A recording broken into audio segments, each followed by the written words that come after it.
अस्सलाम वालेकुम दोस्तों, स्टूडेंट की फरमाइश पर फर्स्ट ईयर केमिस्ट्री के एक टॉपिक को हम समझने जा रहे हैं जिसका नाम है सरफेस टेंशन।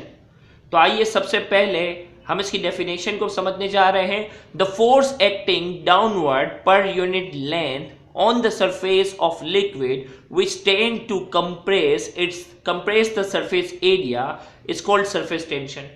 या इसकी दूसरी डेफिनेशन बनती है the energy per unit area of liquid surface which tend to decrease surface area of liquid is called surface tension. तो सरफेस टेंशन की एक मैथमेटिकल डेफिनेशन है जिसमें कहा जा रहा है कि लिक्विड के सरफेस की हम बात करते हैं, लिक्विड के सरफेस की यूनिट लेंथ पर जो फोर्स अप्लाई होती है उसे हम कहते हैं सरफेस टेंशन, जो कि उसके सरफेस एरिया को क्या कर दे, कम कर दे। यानी किसी भी लिक्विड के सरफेस की जब बात की जाती है, इसकी यूनिट लेंथ पर कितनी फोर्स अप्लाई हो रही है जिसकी वजह से उसका सरफेस एरिया जो है वो कम हो रहा है, उसे हम कहते हैं सरफेस टेंशन।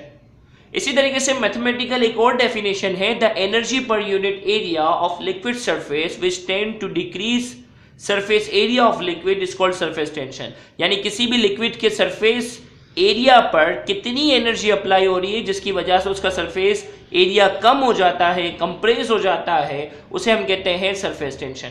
अब इन दोनों मैथमेटिकल डेफिनेशन को अगर अच्छे से कॉन्सेप्चुअली समझना है तो हमें बाकायदा इसकी एक्सप्लेनेशन को अच्छे से समझना होगा। जैसे कि हमारे पास यहाँ लिक्विड है, लिक्विड की अगर हम बात करते हैं तो लिक्विड के मॉलिक्यूल्स की अगर हम बात करते हैं, वो मॉलिक्यूल जो लिक्विड के लोअर साइड पर है वो एक मॉलिक्यूल तमाम मॉलिक्यूल से क्या हो रहा है, अट्रैक्ट हो रहा है। जैसे अगर यहाँ देखें इस ब्लैक हमने यहाँ इसको पॉइंट आउट किया एक मॉलिक्यूल को ब्लैक मार्कर से। अब अगर देखिए इसके आसपास तमाम मॉलिक्यूल है, ये मॉलिक्यूल भी इसके ऊपर फोर्स अप्लाई कर रहा है, ये मॉलिक्यूल भी इसके ऊपर फोर्स अप्लाई कर रहा है, ये भी अप्लाई कर रहा है, ये भी अप्लाई कर रहा है और ये दोनों मॉलिक्यूल भी अप्लाई कर रहे हैं। यानी ओवरऑल इसके ऊपर जो रिजल्टेंट फोर्स जो अप्लाई हो रही है वो जीरो के बराबर है, क्योंकि सब एक दूसरे की फोर्स को क्या कर रहे हैं, कैंसल आउट करते हैं।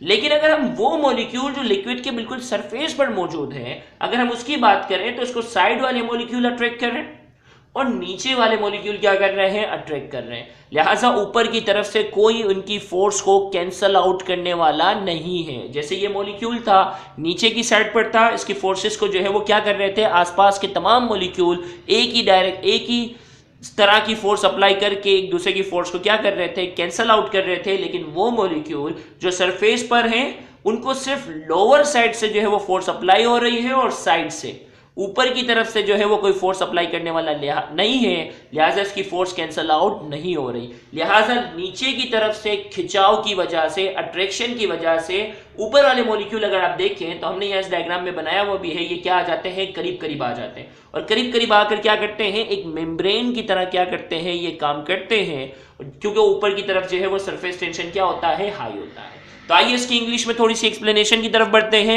Molecules below the surface of a liquid are attracted by the intermolecular force in all direction.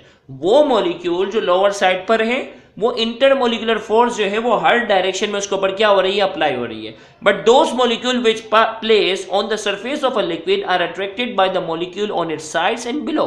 वो मॉलिक्यूल जो ऊपर की तरफ है वो मॉलिक्यूल या तो साइड से अट्रैक्ट हो रहे हैं या लोअर साइड से अट्रैक्ट हो रहे हैं। Therefore molecule at the surface are pull inward, लिहाजा उनको जो है वो नीचे की तरफ खिंचाव की जो फोर्स अप्लाई होती है, as a result of inward pull the surface of liquid behave as a membrane tending on the surface of liquid. हमने कहा कि नीचे की खिंचाव वाली फोर्स की वजह से इसका जो सरफेस के मॉलिक्यूल जो है वो करीब करीब आ गए हैं और वो एक मेम्ब्रेन की तरह क्या करते हैं, बिहेव करते हैं, यानी सरफेस टेंशन यहाँ प्रोड्यूस हो रहा है। सरफेस टेंशन, तो यहाँ हमने इसके कॉन्सेप्ट को पढ़ा, लिहाजा हमने कहा the force acting downward per unit length, एक यूनिट लेंथ पर कितनी फोर्स अप्लाई हो रही है जो उसके डाउनवर्ड पुल कर रही है, जिसकी वजह से उसका सरफेस एरिया कंप्रेस हो जाता है, उसे हम कहते हैं सरफेस टेंशन। या दूसरे अल्फाज में बात की जाए एनर्जी पर यूनिट एरिया, एक मखसूस एरिया पर कितनी एनर्जी अप्लाई हो रही है जिसकी वजह से लिक्विड का सरफेस एरिया डिक्रीज हो जाता है, उसे हम कहते हैं सरफेस टेंशन।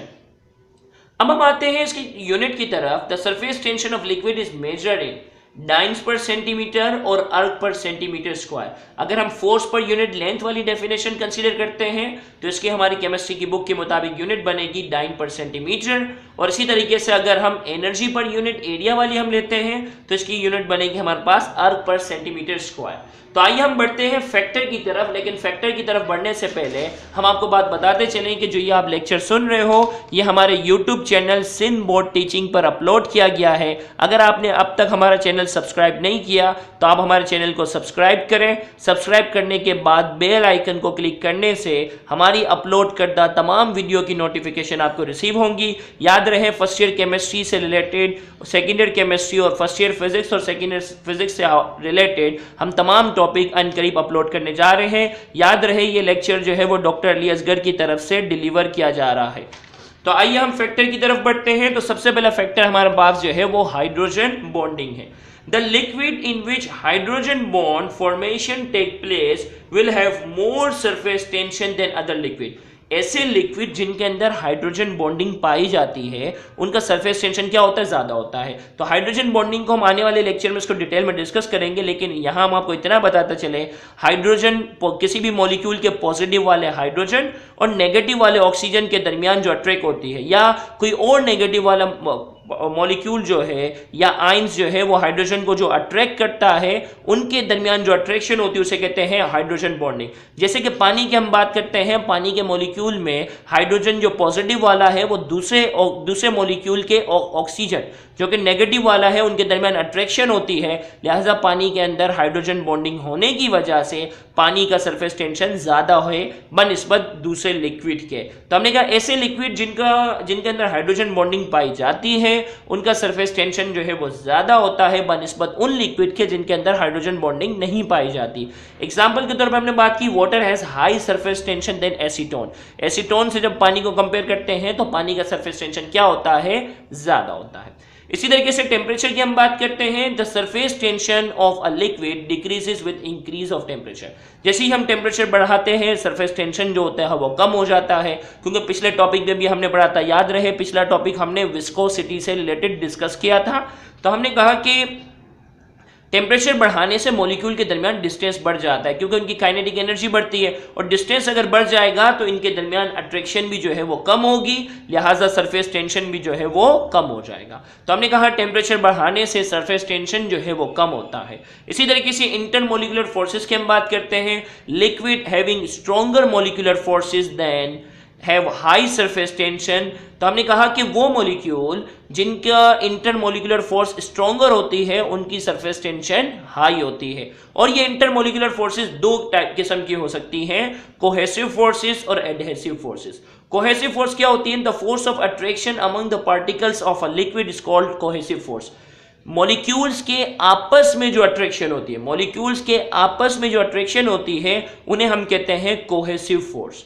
लेकिन मॉलिक्यूल्स के और वॉल ऑफ कंटेनर, जैसे अगर मैं पानी को गिलास में रखता हूं तो पानी के मॉलिक्यूल और गिलास की वॉल के दरमियान, पानी के मॉलिक्यूल और गिलास की वॉल के दरमियान जो अट्रैक्शन होती है वो कहलाती है एडहेसिव फोर्स। एडहेसिव फोर्स की डेफिनेशन क्या बनती है, the force of attraction between a liquid and other surface is called adhesive force. यानी लिक्विड और किसी और सरफेस के दरमियान जो अट्रैक्शन होती है उसे हम कहते हैं एडहेसिव फोर्स, और लिक्विड के मॉलिक्यूल के आपस में जो अट्रैक्शन होती है उसे कहते हैं कोहेसिव फोर्स। तो ये इंटरमोलिकुलर फोर्स दो किस्म की हो सकती है, जितनी ज्यादा इंटरमोलिकुलर फोर्स होगी उतनी ज्यादा सरफेस टेंशन होगी।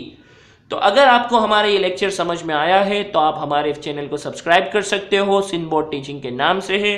याद रहे अनकरीब हम तमाम first year, second year chemistry और फिजिक्स रिलेटेड पूरी कोशिश करेंगे कि ज़्यादा से ज़्यादा हम वीडियो अपलोड करें जो एग्ज़ाम में स्टूडेंट को ज़्यादा से ज़्यादा मदद दे सकें। Thank you very much. अल्लाह हाफिज़।